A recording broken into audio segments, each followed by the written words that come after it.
about 10 days after 9/11, I went through the Pentagon and I saw Secretary Rumsfeld and Deputy Secretary Wolfowitz. I went downstairs just to say hello to some of the people on the Joint Staff who used to work for me, and one of the generals called me in. He said, "Sir, you got to come in. You got to come in and talk to me a second." I said, "Well, you're too busy." He said, "No."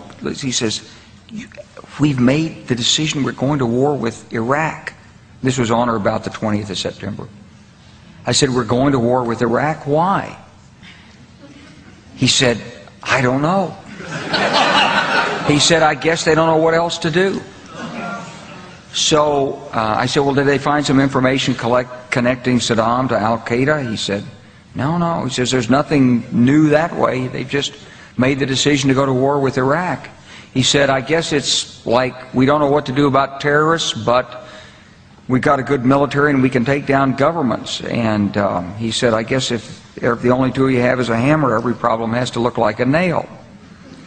So I came back to see him a few weeks later, and by that time we were bombing in Afghanistan. I said, "Are we still going to war with Iraq?" And he said, "Oh, it's worse than that."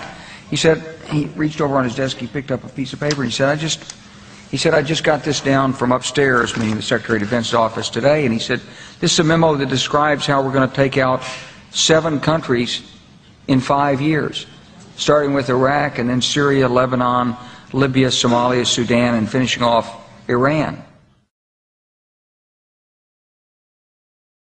The truth is about the Middle East is, had there been no oil there, it would be like Africa.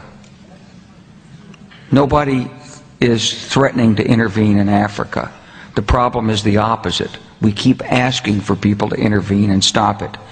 And there's no question that the presence of petroleum throughout the region has sparked great power involvement.